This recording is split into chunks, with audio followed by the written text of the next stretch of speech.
because God is a three persons, Father, Son, Holy Spirit, that means love is the basic foundation of the universe itself.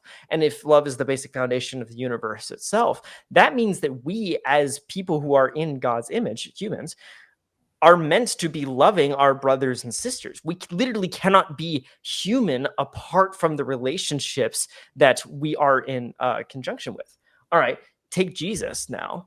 He's starting a new Israel, right? Like that means that we're literally being pulled into the life, the divine Trinitarian life of God being expressed here down on earth.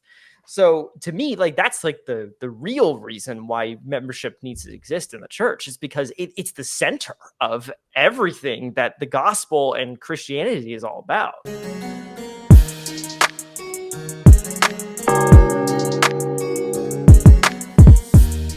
Welcome to the Circle Dwellers podcast, a production of the Protestant monastic order of Life Mission Fellowship. This is a show about living out the gospel in an intentional Christian community. My name is Matt Krell, and I'm here with my new co-host, Timothy Krell, who is the same co-host, just minus the beard. So anyway. Yeah, so gave everybody a shock. I know. I mean, you've had that on for like a decade, I guess? Like, yeah, we worked it out. I think it's almost 10 years. Yeah. Wow. Yeah. Anyway, it looks good. I'll have to say that. Anyway, but yeah, I have to admit it was definitely a bit of a shock seeing you on Sunday with all of it off. It's like I didn't have any warning. Like I know, like I thought it. The funny thing is, like when I walked into the sanctuary, I was already interacting with you earlier, and like my mind's eye said that you still had the beard on, but then I saw you later, and it's like, wait, how did you get rid of the beard? Like it's been like 22 minutes. So, anyway, yeah. Well, I was talking with Leah, and she like talked with me for like 10 minutes straight and didn't realize, and then later she's like, "Oh, you shaved your beard." I was like, I just knew something looked different, but I wasn't sure what was going on. Yeah, it's pretty wild. I don't know, maybe I should like start growing out my beard so that way it just like balances out or something. Oh yeah, there you go. That'd be cool. I thought about it, but I don't know, I haven't had the courage yet. Anyway, what we wanted to talk about today was the concept of church membership. I'm gonna pull my notes here. There we go. So yeah, we wanted to talk about the concept of church membership, and specifically what we think about it and how we structure church membership. So I would like to sort of open the discussion with a question, which is, most churches, they have membership programs, and that's all good. But have you ever stopped to ask yourself why? Because if you think about it, for most people, what church is kind of this might be a little crass to say it this way, but I think it's fairly correct. They go to the church on Sunday to might say fill up on God, so to speak. So they get their their spiritual food on Sunday, but they kind of think of the church a bit like a convenience store for spirituality. And if they're not getting fed at that church, you're going to go over to our next church, and it's kind of like a more, maybe we say, almost commercial perspective on the church. And when you have that perspective, like, what's the purpose of membership then, right? Like, why is that even important? Yeah, absolutely.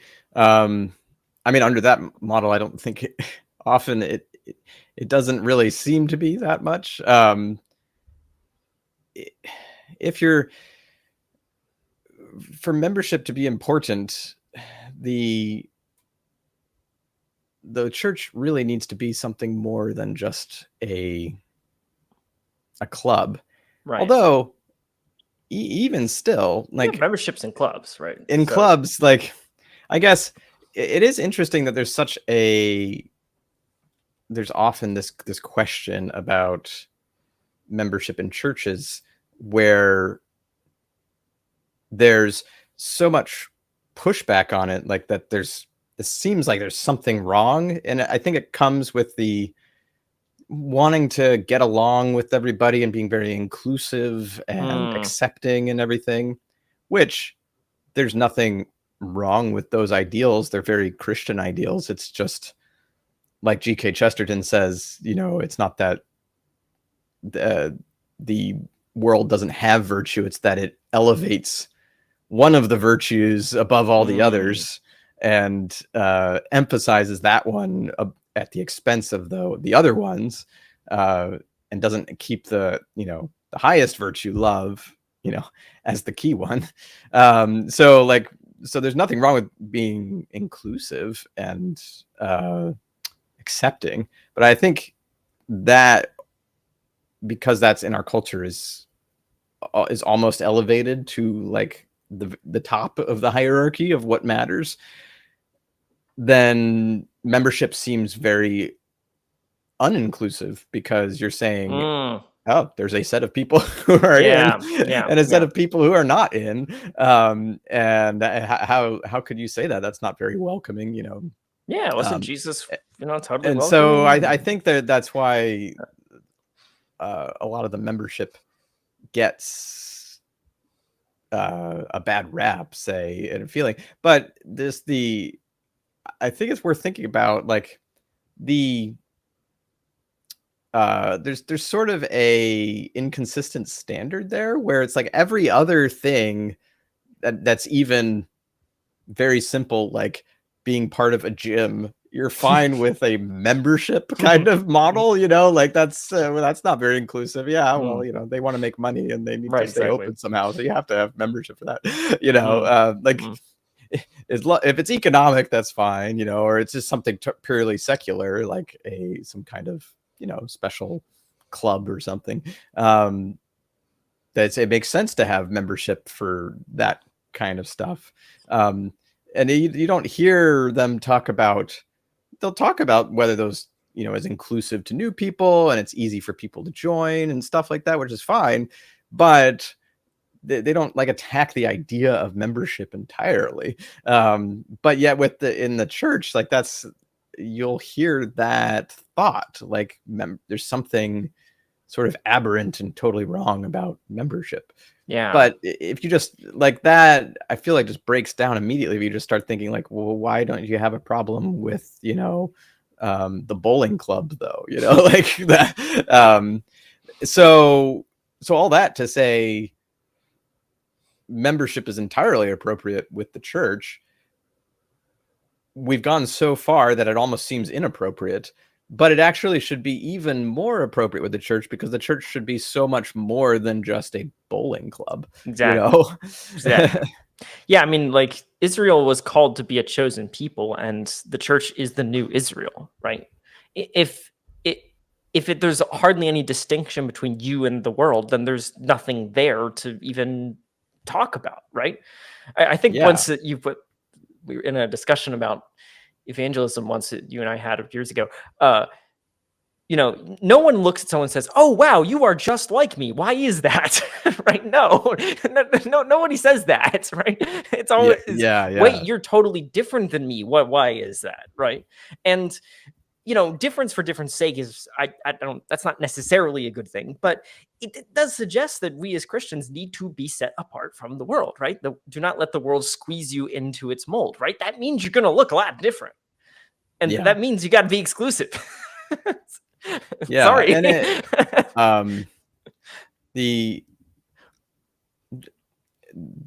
from the secular perspective too, like the idea, one of the reasons there's a concern with the membership idea in churches that that's somehow going to limit the number of people who are interested in actually coming to church, right, and hearing the gospel.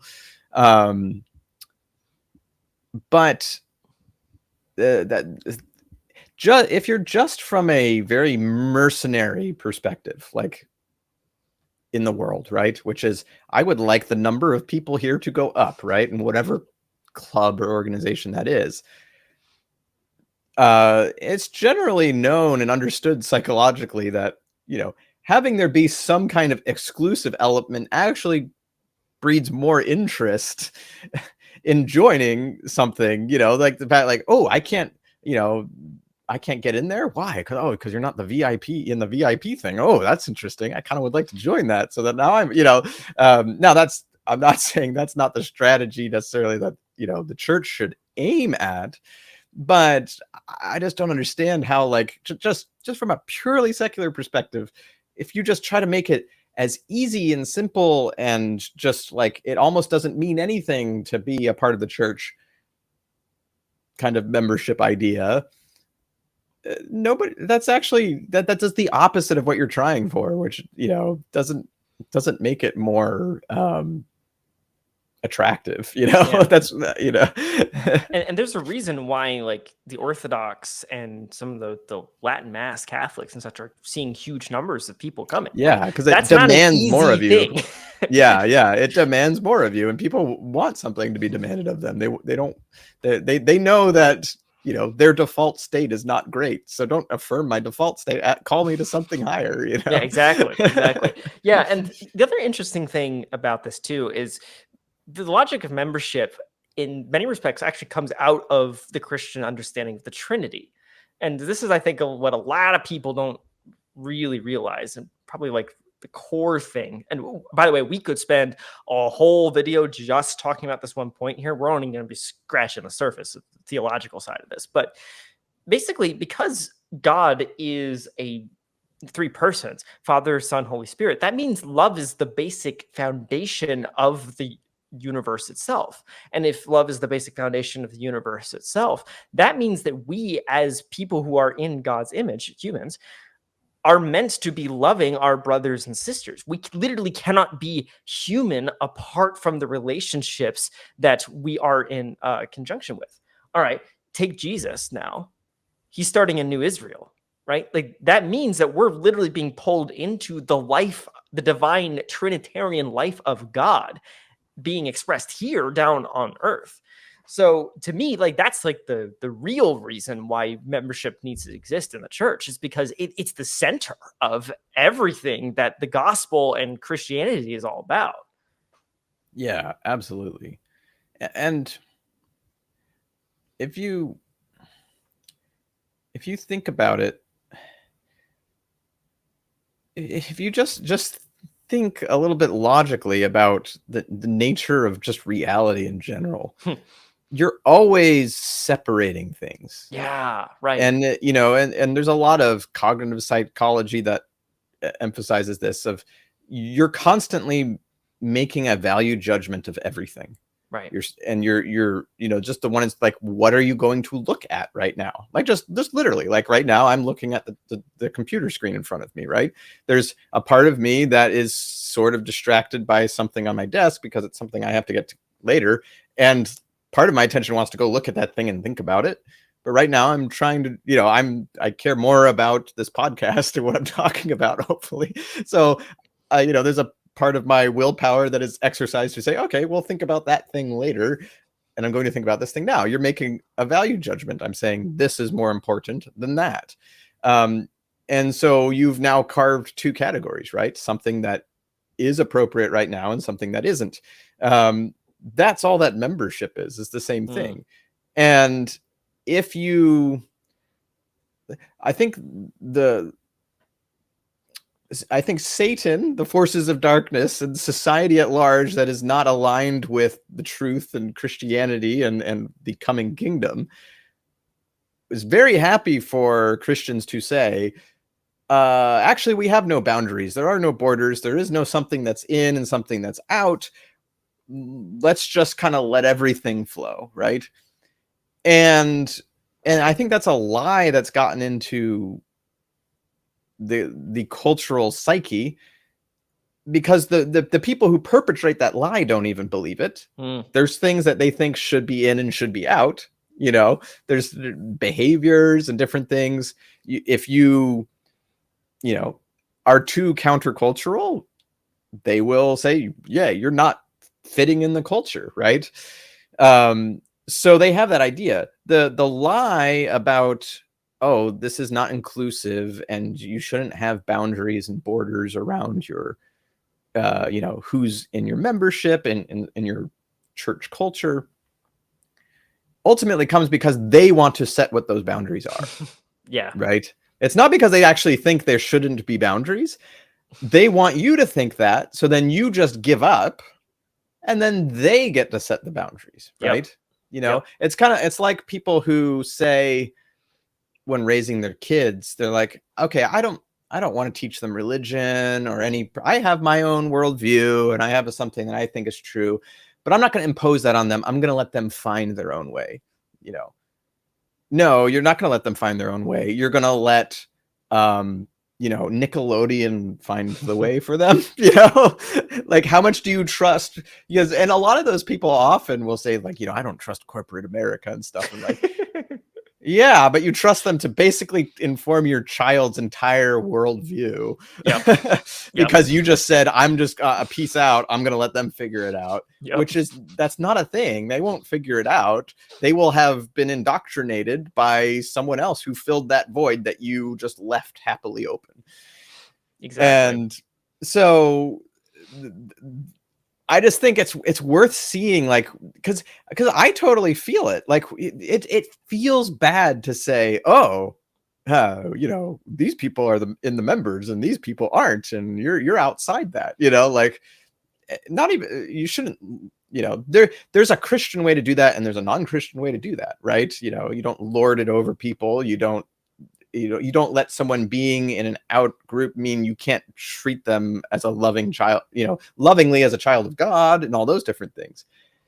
But even if you're in that mode, it just feels wrong to say that because we're so pickled in that way of thinking. But, the thing that snaps me out is just realizing, wait, no, that is a trick that Satan, and the forces of darkness pull on us. They're saying, no, let us define the borders. And you just don't think about it. Don't think about it. Don't tell your kid what to think. We'll figure it out for them. Don't say who's in or out of the church. We'll set those, because there's someone they get set no matter what. You can't help but set those. So when you're saying, no, there shouldn't be any boundaries, what you're saying is, I shouldn't set those boundaries and they should just get set by whatever the random forces of the culture currently are. And that's horrible. Don't do that. Because the culture does not have a very good track record of picking the correct thing. Nope, definitely not. And just to put even more of a biblical stamp on it, like, what was Adam commissioned to do when he was made? Name the animals. Exactly. Right? Yeah. That's creating boundaries. And you set categories for things. Yeah. Anyway. So I think it'd be fun to do a podcast where we maybe go into deeper on the theology, but just from like just from a high level kind of thing, or explore like what you're talking about, the Trinity, because there's a lot to think about there. But just from a high level thing, it's like, obviously you already are. You set boundaries on things, even the families that say, oh, we're not going to teach any one thing, but they're like definitely clear, like, oh, but you shouldn't be a racist, and like, you shouldn't be. That's good. I'm glad you're setting that boundary, but somehow you're telling me you don't set boundaries. Yeah, where are you getting that boundary, by the way? It's probably from the Christian worldview. That's why I love, like, exactly. That's why I love Tom Holland, the historian Tom Holland, wrote that book Dominion. That's what the whole book's about. It's just showing everything you believe. He's like, it comes from Christianity. Thank you. But yeah, exactly. Like, where are you going to set those boundaries, right? Like, you're always doing it. It's coming from somewhere. Anyway, now what we wanted to do, though, to kind of wrap this up, is talk to you about, like, how do we do membership? Obviously, we are a religious order, so we kind of base our systems around actual Benedictines, actual monks, even though we're not Catholic ourselves or Protestants. So we want to talk a little bit about how that structure works, and then kind of just explain some of the logic behind that and why we do it this way specifically. So basically, again, please correct me if I get some details wrong, but the loose thing is that we open up with a program called Christian Foundations Training, or CFT, and that's available to basically anybody. It's just basically very basic stuff about the Christian faith and discipleship. It's like kind of like a crash course on Christianity, you might say. It kind of gives us a good introduction to who we are as well.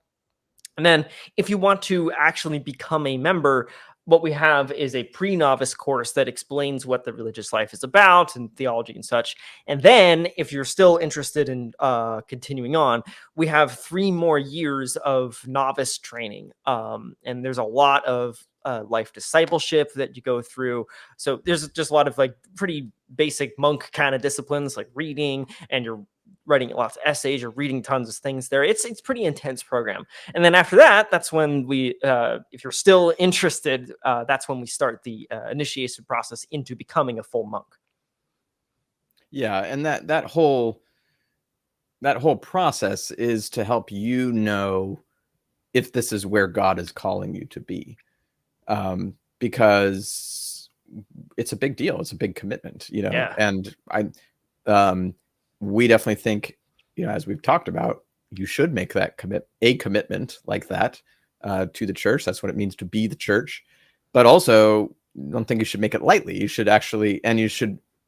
It's not a preference; it's a calling.